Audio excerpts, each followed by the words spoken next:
जय हिंद दोस्तों। डेली की तरह आज हम लोग करंट अफेयर को देखेंगे, जो कि आज का करंट अफेयर 28 जनवरी 2025 का करंट अफेयर होता है। जैसा कि मैं बता दूं कि मैं डेली आप लोगों को करंट अफेयर का वीडियो प्रोवाइड करता हूं, जिसमें स्टैटिक जीके का भी पोर्शन इंक्लूड होता है। गाइड, ये वीडियो काफ़ी इम्पॉर्टेंट है, क्योंकि मैं इसमें स्टैटिक में आप लोगों को किसी भी बुक का, नृत्य का या फिर किसी भी हिस्ट्री, पॉलिटी, जियोग्राफी सभी चीज़ों को मैं इसमें इंक्लूड करता हूँ। तो गाइज ये वीडियो आप लोगों के लिए काफ़ी सफिशियंट होगा किसी भी वनडे एग्जाम के लिए। चलिए बिना टाइम वेस्ट किए हम लोग डायरेक्ट पहले क्वेश्चन की तरफ बढ़ते हैं। पहला क्वेश्चन कर रहा है कि हाल ही में द्रौपदी मुर्मू ने वर्ष 2025 के लिए कितने पद्म पुरस्कार प्रदान करने की मंजूरी दी है। तो पद्म पुरस्कार कितने लोगों को प्रदान करने की मंजूरी दी है? तो 139 पुरस्कार प्रदान करने की मंजूरी दी है। तो इसका राइट आंसर हो जाएगा 139 पुरस्कार। चलिए अगले क्वेश्चन की तरफ बढ़ते हैं। अगला क्वेश्चन कर रहा है कि हाल ही में राष्ट्रपति डोनाल्ड ट्रंप ने किस से आयातित सभी सामानों पर 25% टैरिफ की घोषणा की है? 25% टैरिफ किस देश पे आयातित सभी सामानों पर किया है? तो कोलंबो पे 25% के टैरिफ की घोषणा की है। तो कोलंबिया इसका राइट आंसर हो जाएगा, कोलंबिया इसका। चलिए अगले क्वेश्चन की तरफ बढ़ते हैं। अगला क्वेश्चन कह रहा है कि एकीकृत पेंशन योजना यूपीएस कब से लागू करने की मंजूरी दी गई है? तो 1 अप्रैल 2025 से लागू करने की मंजूरी दी गई है। तो इसका राइट आंसर 1 अप्रैल हो जाएगा कहीं। अब आगे बढ़ते हैं हम लोग।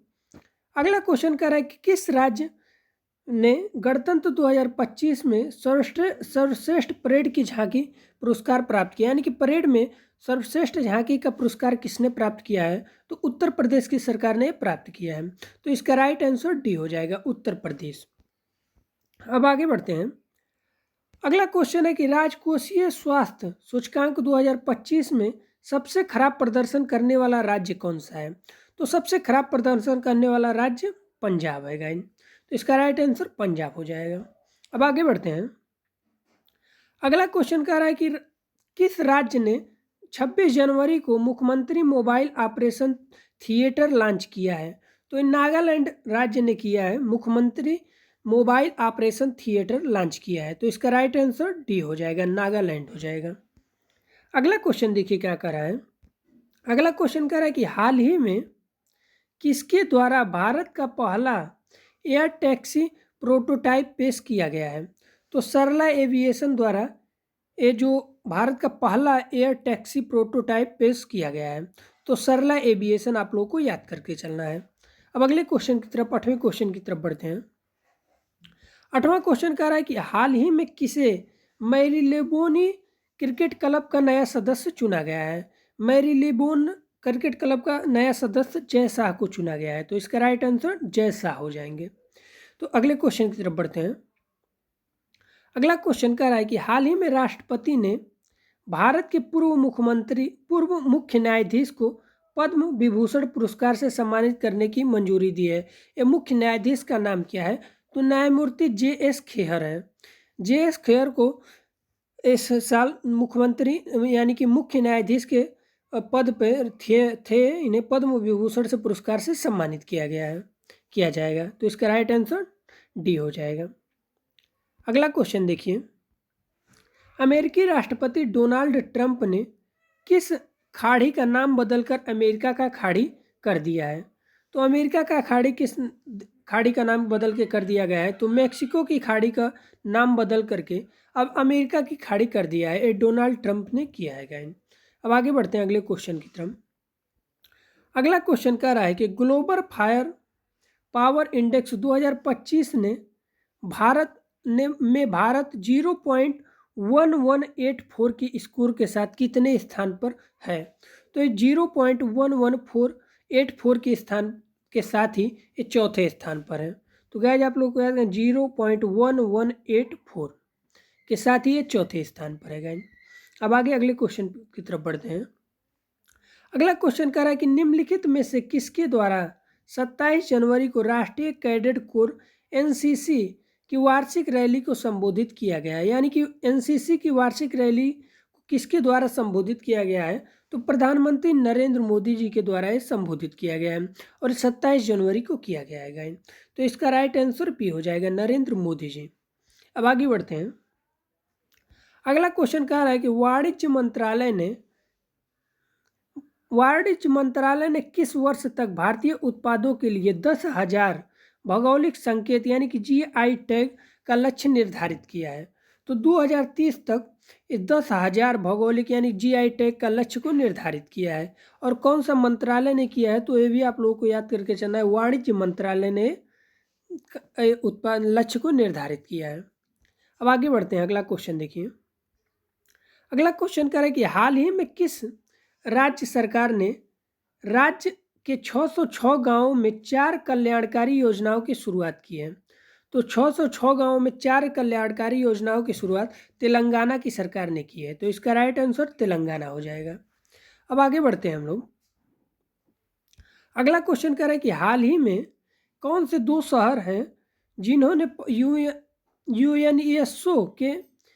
यूनेस्को ने वेटलैंड सिटी के रूप में मान्यता दिया है? यूएनईएससीओ ने वेटलैंड की सिटी में कौन से 2 शहर को मान्यता दिया है गाइस? तो ये 2 शहर हैं इंदौर और उदयपुर। ये 2 शहरों को वेटलैंड सिटी के रूप में मान्यता प्रदान किया है। तो गाइज ये थे आप लोगों के करंट अफेयर के क्वेश्चन। अब हम लोग स्टैटिक जीके MCQ के क्वेश्चन की तरफ बढ़ते हैं, जिसमें काफ़ी इंपॉर्टेंट क्वेश्चन है। और गाइज आप लोगों को वीडियो अच्छा लग रहा हो तो प्लीज़ वीडियो को लाइक और चैनल को हमारे नए हैं तो सब्सक्राइब करते चलिए देखते हैं कि एक मिश्र धातु है, यानी कि एक मिश्र धातु क्या है? ये निश्चित अनुपात में धातुओं का मिश्रण होता है, जिसे ही मिश्र धातु बोला जाता है। तो इसका राइट आंसर सी हो जाएगा, निश्चित अनुपातों में धातुओं का मिश्रण बोला जाता है।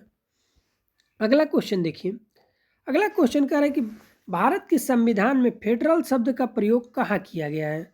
तो गाइस फेडरल शब्द का प्रयोग भारतीय संविधान में कहाँ किया गया है? तो भारतीय संविधान में कहीं पर भी फेडरल शब्द का प्रयोग नहीं किया गया है। तो इसका राइट आंसर हो जाएगा संविधान में कहीं नहीं, या फिर अगर क्वेश्चन आंसर होता विकल्प में कि इनमें से कोई नहीं तो वो भी राइट हो जाता। तो डी हो जाएगा, इनमें संविधान में कहीं नहीं। अगला क्वेश्चन देखिए, कह रहा है कि निम्नलिखित में से किस भारतीय राज्य ने लोहित नदी प्रवाहित होती है, यानी कि किस भारतीय राज्य में लोहित नदी प्रवाहित होती है गाइस? तो मैं बता दूं कि ये राजस्थान राज्य में लोहित नदी प्रवाहित होती है। तो इसका राइट आंसर डी हो जाएगा, राजस्थान। अब अगले क्वेश्चन की तरफ बढ़ते हैं। अगला क्वेश्चन देखिए, कह रहा है कि निम्नलिखित में से कौन सी अक्षांशीय रेखा भारत को 2 भागों में बांटती है? तो एक कर्क रेखा जो है भारत को 2 भागों में बांटती है। अब गाइस जी कर्क रेखा कौन कौन से राज्य से होकर के जाती है, ये भी आप लोगों को जानना बहुत जरूरी है। तो मैं बता दूं कि देखिए भारत के 8 राज्यों से होकर के जाती है। ये 8 राज्य कौन कौन से हैं तो मैं यहाँ पे बता दूं आप लोगों को। सबसे पहला देखिए गुजरात है, गुजरात के बाद राजस्थान है, राजस्थान के बाद मध्य प्रदेश है, MP हो जाएगा, और MP के बाद छत्तीसगढ़ है, और छत्तीसगढ़ के बाद झारखंड है, ये आपका झारखंड हो जाएगा, और झारखंड के बाद पश्चिम बंगाल है, पश्चिम बंगाल हो जाएगा, और उसके बाद है त्रिपुरा है, त्रिपुरा, और लास्ट में है मिजोरम। तो आप लोगों के देखिए गुजरात, राजस्थान, मध्य प्रदेश, छत्तीसगढ़, झारखंड, पश्चिम बंगाल, त्रिपुरा और मिजोरम, ये कुल मिलाकर के 8 जो है, ये 8 राज्य से कर्क रेखा होकर के जाती है, जो भारत को 2 भागों में डिवाइड करती है। तो इसका राइट आंसर बी हो जाएगा। और आप लोगों को ये 8 के 8 याद करके चलना है कि कौन कौन से राज्य से होकर के जाती है गाइस। चलिए अगले क्वेश्चन की तरफ बढ़ते हैं। अगला क्वेश्चन देखिए, कह रहा है कि द मास्क ऑफ अफ्रीका पुस्तक के लेखक कौन है? तो BS नायपाल हैं, BS Naipal the mask of Africa के लेखक हैं। तो गाइज ये थे आप लोगों के कुछ इंपॉर्टेंट क्वेश्चन, जिसमें करंट अफेयर और इसमें स्टैटिक जीके के भी पोर्शन थे। जो आप लोगों को गाइज अच्छे लगे हो तो प्लीज़ वीडियो को लाइक करिए और हमारे चैनल को सब्सक्राइब करिए, ताकि आप लोगों को ऐसे अच्छे वीडियो डेली प्रोवाइड होते रहे। मैं डेली बेसिस पे करंट अफेयर को लेकर के आता हूँ। तो गाइज वीडियो अच्छा लगा हो तो प्लीज़ कमेंट करिए और सब्सक्राइब करिए। मिलते हैं अगले वीडियो में, धन्यवाद।